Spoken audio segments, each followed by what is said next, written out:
Segundo bloco do Manhã Noticiosa, agora estamos em direto também na Rádio Mais, na frequência de 94.1 FM. Vamos falar do desaparecimento físico de Davis Simango, líder do Movimento Democrático de Moçambique e também edil da cidade da Beira, cargo que ocupava desde 2003. Davis Simango perdeu a vida aos 57 anos, deixa viúva e filhos. Vamos analisar esse desaparecimento físico do político, do cidadão Davis Simango com Fernando Gonçalves, jornalista residente aqui da Mídia Mais. Fernando Gonçalves, bom dia, bem-vindo. Bom dia, obrigado. Fernando Gonçalves, primeiro gostava de ter a sua análise ou a sua reação com relação a este desaparecimento físico de Davis Simango, que é tido nos últimos anos como um dos melhores filhos do país no que toca à promoção da democracia. Bom, bom dia, caros telespectadores da Televisão Mais e também ouvintes da Rádio Mais.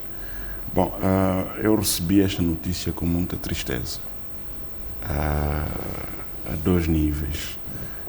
Primeiro porque, para mim, o Davis Simango, apesar de ser um dirigente político, era também um amigo pessoal.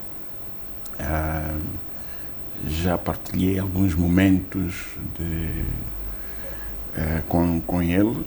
Eu lembro-me em 2019, em abril de 2019, precisamente um mês depois do ciclone Idai, fui visitá-lo na cidade da Beira, num armazém, num estaleiro do Conselho Municipal da cidade da Beira, que era desde o ciclone Idai o local que ele tinha montado o seu gabinete de trabalho. E era lá onde ele recebia as pessoas que o iam visitar, que o iam saudar, que iam manifestar a sua solidariedade.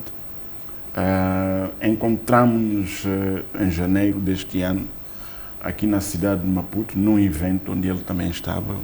Cumprimentámos-nos e saudamos, e foi a última vez. Portanto, para mim, pessoalmente, perdi um amigo, mas o país também perdeu um quadro de extrema importância em termos da sua participação para o desenvolvimento do processo político moçambicano. Como líder do Movimento Democrático de Moçambique, como presidente do Conselho Municipal da cidade da Beira há 18 anos, como membro do Conselho de Estado e como pessoa que tinha um sentido de Estado bastante apurado, apesar de ele ser um líder da oposição e que, portanto, obviamente, está contra as políticas do atual governo. Portanto, é uma perda muito grande e penso que, espero que a família consiga enfrentar este momento muito difícil e consiga muito rapidamente recuperar desta dor. Na sua opinião, qual é o papel que Davis Simango desenvolveu no que toca à evolução da política moçambicana e também da democracia? Eu penso que ele despertou na sociedade moçambicana de que havia uma terceira via. A sociedade moçambicana política, digamos assim, estava concentrada em dois partidos políticos, a Frelimo e a Renamo. E quando é verdade que ele teve este alinhamento com a Renamo, mas quando este alinhamento não deu, partiu para uma alternativa que mostrou a sua viabilidade. Os números falam por si. A primeira vez que o MDM participou numa eleição geral, teve um número razoável, já não me lembro muito bem quantos deputados tinha. Na última legislatura tinha 16, penso que era isso. Pois. É verdade que agora baixou. Baixou para 6. Baixou para 6, mas nunca houve um outro partido em Moçambique, tirando a União Democrática nas primeiras eleições, que penso que os cientistas políticos entendem que pode ter sido um pequeno erro na votação. Nunca na história multipartidária de Moçambique, um outro partido, para além da Frelimo e da Renamo, tivesse se imposto da forma como... E foi algo permanente até a data do seu desaparecimento? Permanente, e podemos dizer que se o MDM não atingiu outros níveis, não foi por causa do próprio partido. São outros fatores que merecem uma outra discussão à parte. Davis Simango é um político destacado e o seu nome é intrinsecamente ligado ao MDM, claramente, e também ao Conselho Municipal da Beira, que esteve a dirigir por muitos anos, disse aqui 18 anos. Que MDM e que cidade da Beira deixa Davis Simango? Bom, a cidade da Beira evoluiu muito. É verdade que ela teve estes solavancos dos últimos anos. Teve o ciclone Idai de 2019, que a destruiu completamente. Nós vimos as imagens de uma cidade em escombros, mas ele colocou na consciência dos cidadãos beirenses de que a Beira, o melhoramento das condições de vida na cidade da Beira é da responsabilidade dos próprios cidadãos e que a cidade da Beira não devia sentir-se na fatalidade de acreditar que ela não tem futuro. E fez algumas intervenções. Vimos a intervenção que foi feita na orla marítima da cidade da Beira, a proteção costeira. Vimos o trabalho que foi feito no canal do Chiveve, e muito recentemente foi inaugurado um parque verde dentro da cidade da Beira, coisa que era impensável há muito tempo. Portanto, há intervenções que foram feitas na cidade da Beira que eu acredito que o seu nome estará intimamente ligado a essas intervenções e penso que aqueles que vão permanecer na direção dos destinos da cidade da Beira terão o cuidado de tomar conta dessas iniciativas todas. O sucessor de Davis Simango poderá encontrar uma Beira cheia de desafios ou nem por isso? Há grandes desafios na cidade da Beira. A cidade da Beira, que devo dizer, é uma das cidades mais bonitas que eu já vi, com uma arquitetura extraordinária. Muitas vezes nós não nos apercebemos desses pequenos pormenores, mas a cidade da Beira é muito bonita. Mas há locais na cidade da Beira que não são propícios para a habitação humana. Pois. Há bairros na cidade da Beira, a Beira está ao nível das águas do mar e portanto, poucos pingos de chuva, a Beira fica inundada. Portanto, há intervenções que devem ser feitas. Eu acredito que, havendo condições, e as condições envolvem também dinheiro, é possível retirar algumas pessoas que vivem na cidade da Beira em zonas completamente impróprias para a habitação humana. Pois, se não estou em erro, o artigo 59 da lei eleitoral indica que o sucessor do presidente do município, agora já sem a figura das eleições intercalares, é o segundo indivíduo mais votado no escrutínio eleitoral, membro melhor da Assembleia Municipal, o segundo da lista, porque estamos num sistema de cabeças de lista. Será fácil encontrar um indivíduo à altura de segurar a Beira como segurou Davis Simango? Bom, primeiro é preciso partir do princípio de que as organizações não pertencem aos seus líderes. Pertencem a toda a massa associativa que faz parte dessas organizações e que, portanto, a partida do líder não deve criar um ambiente em que todo o projeto da organização deixa de existir. E partindo desse princípio, eu estou em crer que a pessoa que vai assumir essa posição, que olhando para a lei, já se sabe quem será essa pessoa, porque a não ser que haja mudanças, porque também a pessoa pode sair, né? Pois. Então, eu penso, eu acredito que haverá, o próprio MDM vai encontrar uma altura para discutir os seus problemas internos e como é que depois avança na nova realidade.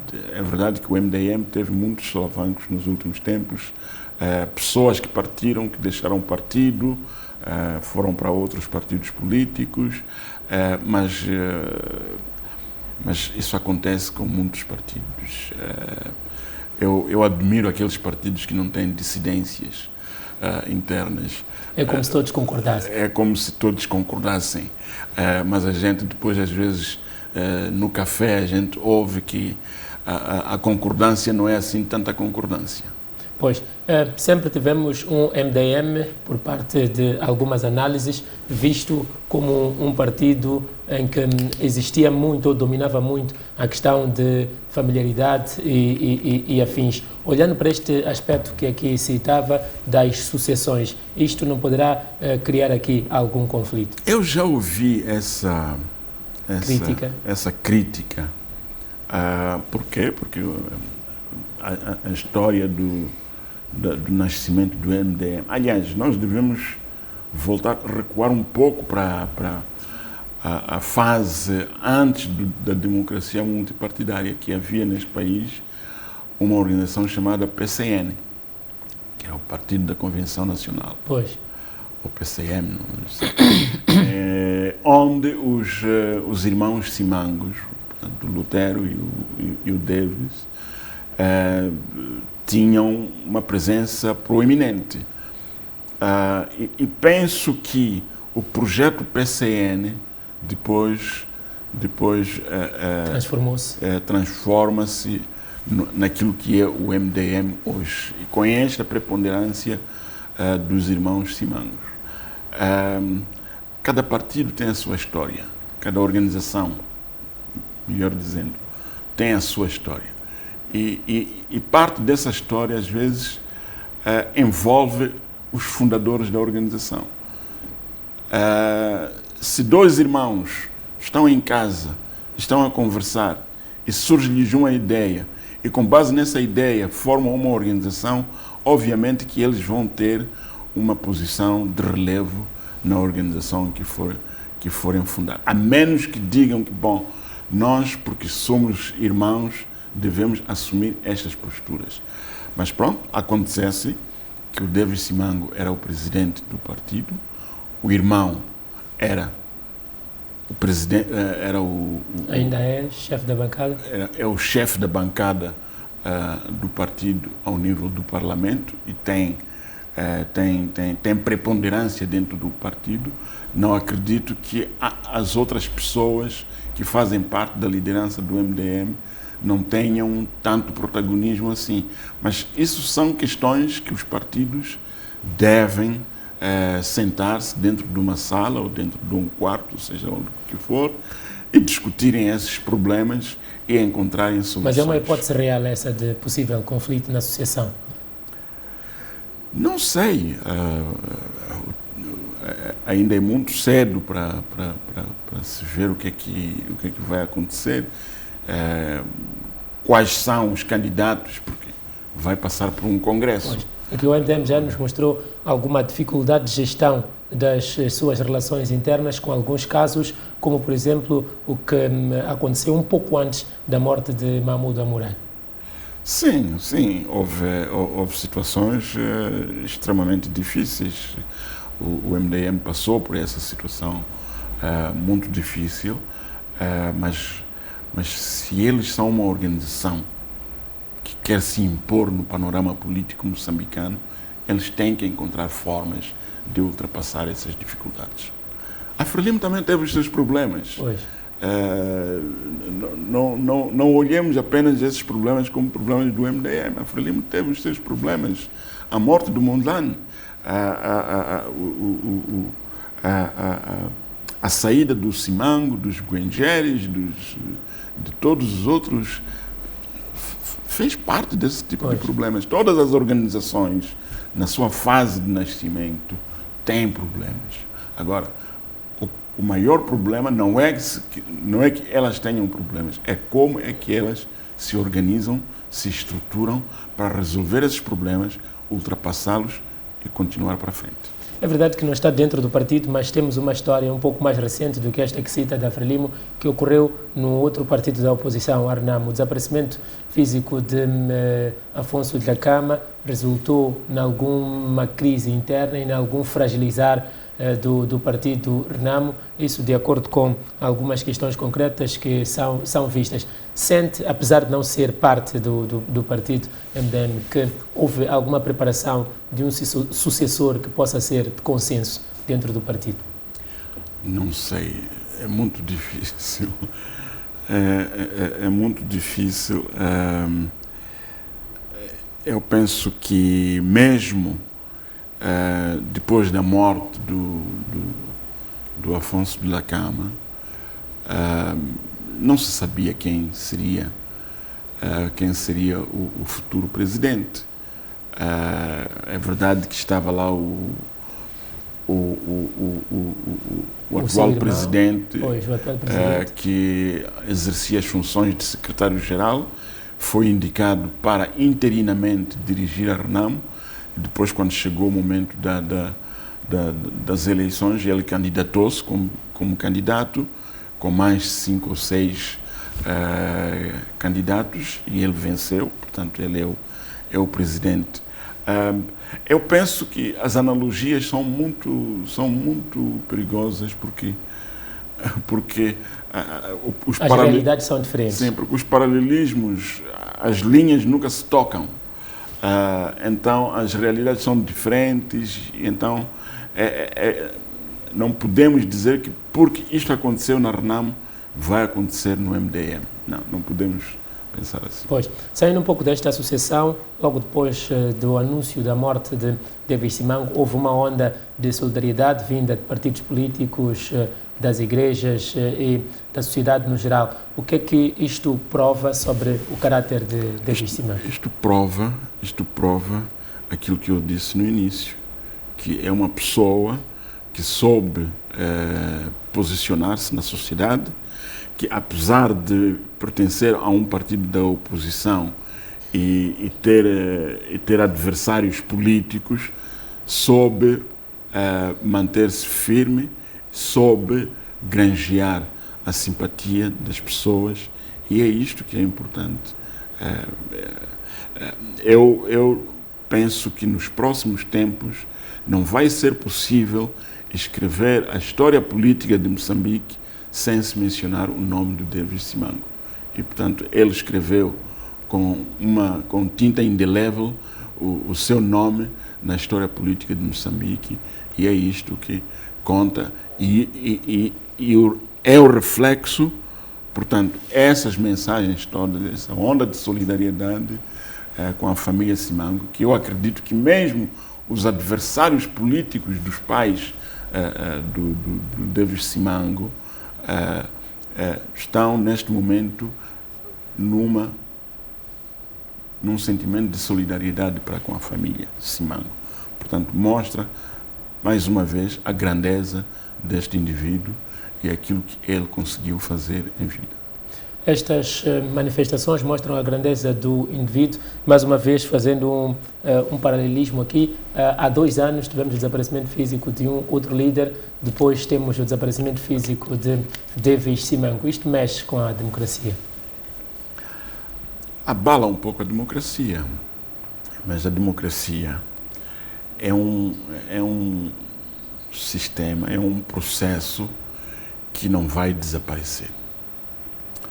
Engana-se quem pensa que um dia vai mudar a história da democracia em Moçambique. A democracia em Moçambique veio para ficar, e aqueles que não se sentem confortáveis com o sistema democrático que se vive no país, é melhor encontrar outra forma de viverem ou outro sítio para se esconderem, porque a democracia vai sofrer abalos, mas ela vai continuar, porque a democracia são os cerca de 30 milhões de moçambicanos, cada um é um pedaço democrático e portanto, podemos sofrer abalos, isso é normal, faz parte da vida, por isso é que as lideranças têm que ser fortes, têm que ser pessoas com capacidade para poderem navegar nessas águas turvas e ultrapassar essas ondas. Mas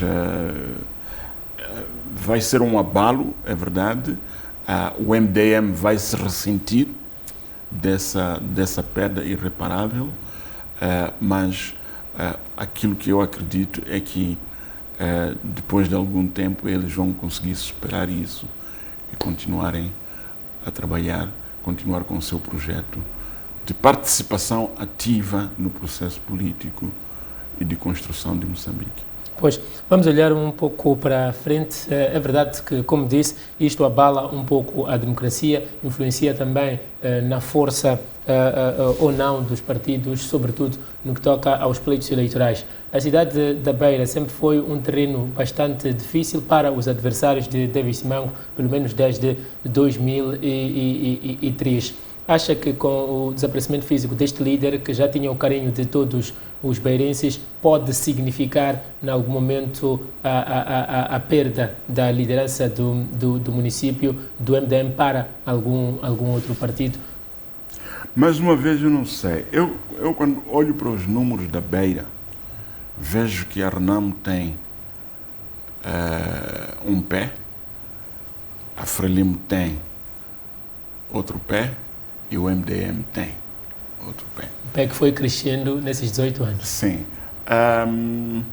Os resultados da cidade da Beira podem ir para qualquer direção. Portanto, não podemos dizer com firmeza que a Beira era bastião do MDM. Eu estive a ver os números das últimas eleições e aliás, eu penso que se juntarmos os números da Frelimo e da Renamo nas últimas eleições autárquicas, o MDM fica em minoria. Agora, temos um sistema de maioria simples e é isso que colocou o MDM à frente, mas os votos do MDM não chegam a 50%, não é, do eleitorado da cidade da Beira. Portanto, é muito arriscado fazer prognósticos daquilo que pode acontecer em termos de resultados na cidade da Beira. Se perde-se a cidade da Beira, o MDM perde algum bastião, alguma base, tendo em conta que, pelo que me ocorre agora, não vejo algum outro sítio onde o MDM esteja presente para além do Parlamento. Sim, é verdade. O MDM já chegou a ter 8 autarquias em Moçambique. A forma como perdeu essas autarquias, penso que um pouco fruto dessas saídas de alguns membros. É um pouco fruto destas desinteligências dentro do partido, mas também há fatores externos que não podemos no jogo ignorar. Político não se pode excluir. Que não se pode excluir, é verdade. Pois. Fernando Gonçalves, muito obrigado por ter estado connosco aqui no Manhã Noticiosa e também na Rádio Mais, na frequência de 94.1 FM. Muito obrigado. Assim fizemos esta conversa, falávamos de David Simango, do seu desaparecimento físico. Perdeu a vida o líder do MDM aos 57 anos de idade. Vamos a uma breve pausa aqui na Mídia Mais TV, assim que nos acompanha pela Rádio Mais. Votos de uma ótima escuta.